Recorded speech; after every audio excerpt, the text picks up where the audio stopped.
Welcome back to Absolutely PlayStation and Steam Gamers. My name is Benny, and that is Shake. Today we're going to be talking about a topic that we have brought up multiple times. We have two prime examples of what we've been discussing, and the discussion is, does making a game more casual improve the game?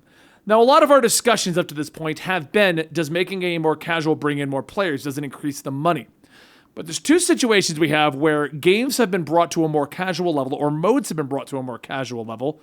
It has actually improved the enjoyment of the game, not just brought in more players to take care of. Shake, why don't you tell us what one of our examples is? I'll tell the other one. I know, you know which one I'm pointing you to, so give us an example of it going more casual, which improved a lot of people's overall opinions of it. So over the last weekend, there was a rework in Destiny 2's competitive PvP called Trials of Osiris, which essentially casualized the entire experience. Made it so that rewards were dropping more frequently, made it so that you could enter it solo, that type of stuff, so that you didn't have to have a pre-made stack and you were able to just kind of hop in and play. Yeah, previously it required you to have three, like a team of three that you would go in with. It was heavily hacked because they didn't have any anti-cheat support and stuff like that. And the rewards you only got if you managed to get 7 wins in a row with no more than 1 loss. So truly competitive sweat mode.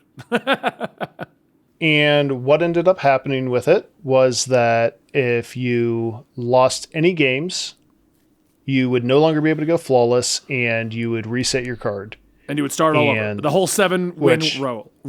Exactly. Basically, what it led to was the good players would go flawless and they would keep playing and they would keep stomping on all the people who couldn't go flawless. And what that ended up doing was essentially making all the more casual players say, why am I here? Yeah, everyone stopped doing this. I mean, Shank and I both did it, and it's super competitive age, and we got the biggest rewards you get from it, which is a title. And we never went back, like other than the occasional goofing off, we never went back and did it competitively. We never joined another team. We never did it on a seasonal rotation. We just didn't touch it. I literally would look at it every week and I'd have a friend who would hit me up and go, all these hackers messed my game up. Do you want to join me, Benny? And I'd be like, no, why would I join you? Why would I want to put myself through that level of pain for rewards that I can get elsewhere in the game? It's just, it just was a unfun experience. Yes.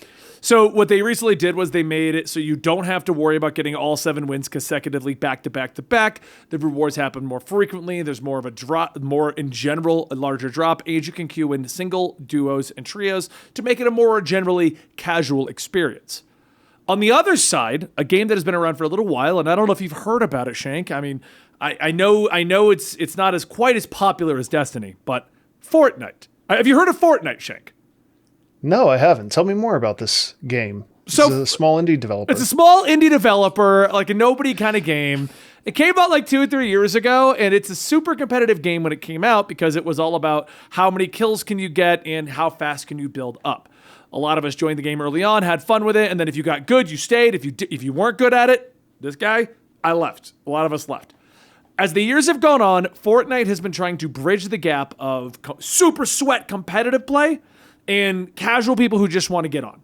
And I think they've done every season, I feel like they've made another push in the direction of giving everyone that option. The new season just started this morning, and while we still have super competitive mode and you can go in and do tournaments and win money and stuff like that, they've really honed in on the questing you have to do, which for me is a great thing to do as a casual because I don't like to play sweat mode in Fortnite. So as the seasons have gone on and they've done more and more with the questing, I get on with my buddies, we just start doing quests, then we lean towards trying to get a victory. But we're not getting on just bleeding out of our eyes trying to fight off with the sweats is basically what happens. And for those who don't know, I've been using the term sweats a lot. Someone asked me the other day what that means. It's the people who get so much practice in, they literally get sweaty. It's a literal meaning.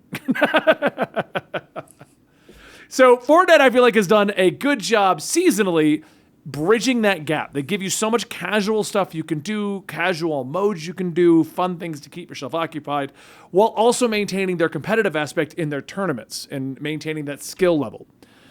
So the question is, as someone who has gotten more and more into Fortnite as they lean more and more into casual mode, and someone who played Trials in its super competitive mode and earned the rewards, who now played it this weekend with its casual mode, can make, and this is where you're going to jump in, Shank, you're going to relay back. It's going to go back and forth again. But can making a game or mode casual actually improve the overall player experience? Because the general consensus has always been, we all want challenge and rewards for the challenge. Risk, reward, we want it all. Casuals are deemed bad, but is it? Right. I think in the general gaming culture, when you hear the word casual, sometimes people back off a little bit from that. Yeah. But I think in this particular instance, the reason both of these works is because of the reward structure.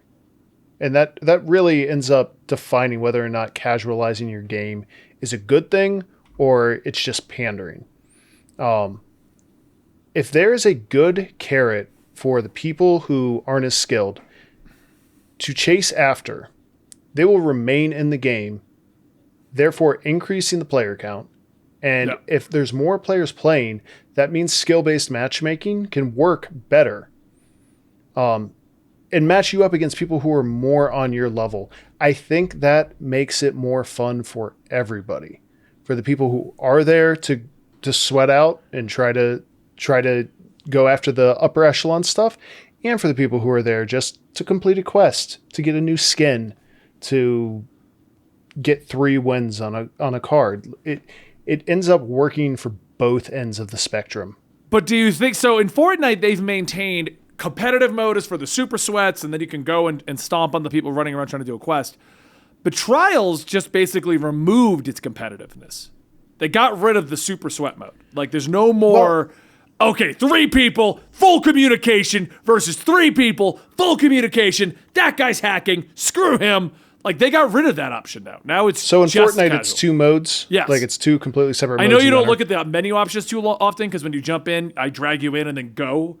But yes, they have a 2 modes. Ready, set, go. Well, what Trials did, and I think a lot of other games should probably look at structuring their games like this. There is loot specific for the people who are in there to be very sweaty. There's titles, cosmetics, and there's rewards that you can't earn if you are just there casually. Right. They're only moderately better. But moderately better works. It's a reason for the people who are good to continue playing, to continue trying to go flawless, that the people who aren't that good don't even have to worry about going after. And I think that's what they did right, was if you continue to go flawless, you can continue to get those end-game rewards. So if you end up winning, you end up getting the same rewards as everyone else, but yours are like 5% better. You have that little bit of an edge over everyone else. I like that. I do. I as someone who has both the rewards right now, because I literally played it all weekend. So yes, I went and got the wins a whole bunch of times. I like that myself. I like that idea that like, but I didn't waste my time if I didn't go crazy. Like, I think early days, that used to be the big concern. Oh, this game is hardcore. I can't wait to play it. A great example of a hardcore game, Tarkov. I love Tarkov. But I could spend 3 hours in that game and make 0 progress because it's so hardcore. And you just feel like you wasted your time. Well, right. Tarkov's a great example because the developers have come out and said, we are keeping this game hardcore. We have no interest in pandering to casual players because this is the experience we want to cultivate. Yeah. And while that's a unique experience and it's fun when you're in the mood to play that, it's never going to get mass market appeal.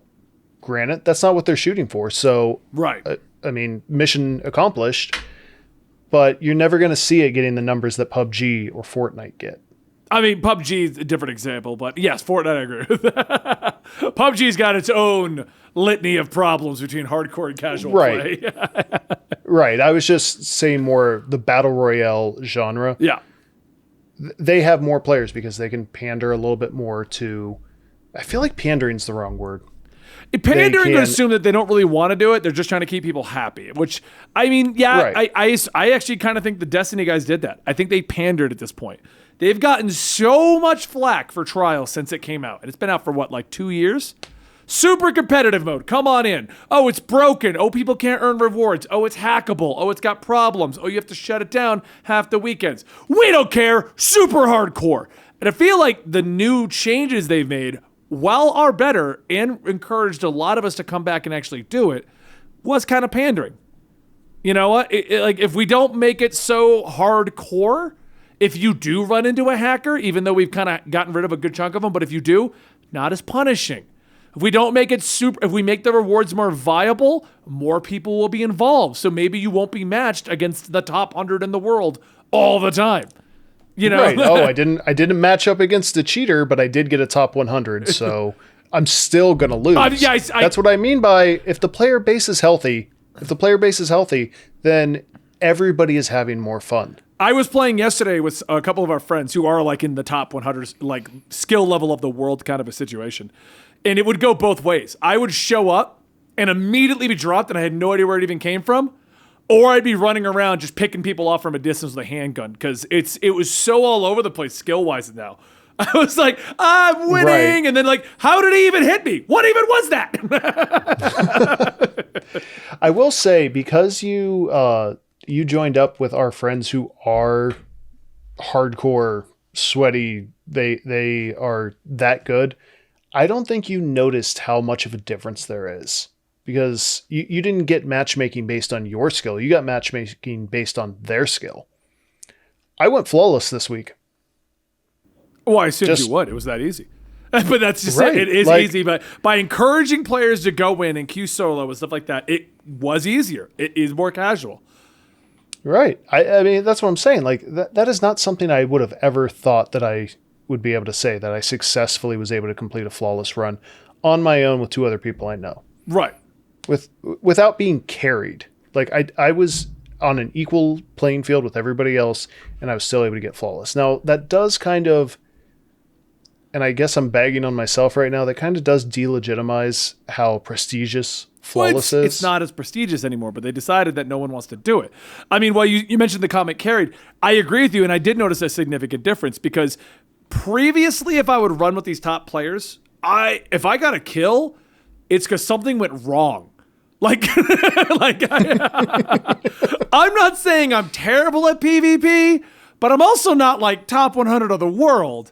Running with them was because I wanted to get the accomplishment done, and it didn't matter. And like early when I got the title with you, I felt like I was actually competing. But as it got worse and worse every week, as it went on, I felt like I wasn't even there. Like, I'm just AFK. Go kill them, because I don't even know what you're doing. But getting back into what we did yesterday felt like back when I was competing, and I was able to get kills, and I was able to actually play, as opposed to, I'm here too. If I don't die, we're doing well. Well, it's ironic, because it's become less competitive, but in making it less competitive, at least for the lower tier skilled players, it feels more competitive. Well, yeah. It feels like you're actually there doing something. Well, because it feels like you can actually compete, as opposed to, oh, why am I even doing this? Why am I this miserable? Why do I hate? I remember one weekend you were like, I'm going flawless this weekend. And I think it was like 3 hours later, you're like, I hate myself. I'm not doing this anymore. Yeah. No, it wasn't. It wasn't worth it. It wasn't worth the pain. And I feel like a lot of people agreed with me. And that's why the player count was so low. I mean, I agreed. I love the rewards, but it got to a point where I'm like, if this is going to take more than 2 hours, I don't care anymore. It's 7 rounds of PvP. It should not take me 2 hours. Like, but to get back to the topic that we were discussing, is making it more accessible to casual players, healthy for the mode, healthy for the game mode, whether that's Trials, whether that's Fortnite, Tarkov, whatever we were talking about. Let's just take an example. I saw a tweet. Trials of Osiris was the second most played game mode this weekend, after Patrols. Wow. It was literally... For those who don't know, Patrols is like an open world thing where you can just roam across the map and do whatever you want. Right. It is. I logged The on and I'm epitome of just going to go casual. run around. Get on and do Right. whatever I want. I logged on and I'm just running around the world, just shooting stuff. Yeah. It was like 26 to like 24% or something like that. I would argue, yes, absolutely. Making something more casual improves the health of the game mode because I think it people improves were the playing. health of the games. As much as I would love to have every game I have be super intensive and crazy, I play Honkai, which is like Devil May Cry with girls with boobs, and I just started playing Genshin. And I've been playing more Genshin than Honkai because I just veg on my couch and go look around for chess. Like, Right. there's It's no what gets challenge people for it. playing. It's just like, I'm going to go cook right now. I got these chili peppers. And then we're going to go check a chest over here. Wonder if my buddy wants to get on and fight a wolf. And the other example is Fortnite. It's the most popular game in the world right now. Right. And by having all this questing and these tier systems, people like you and me who don't want to get super skilled at Fortnite and learn how to build the Taj Mahal can play the game, enjoy the game, and sometimes get a win. I get wins more often than I don't. And I'm not even that great.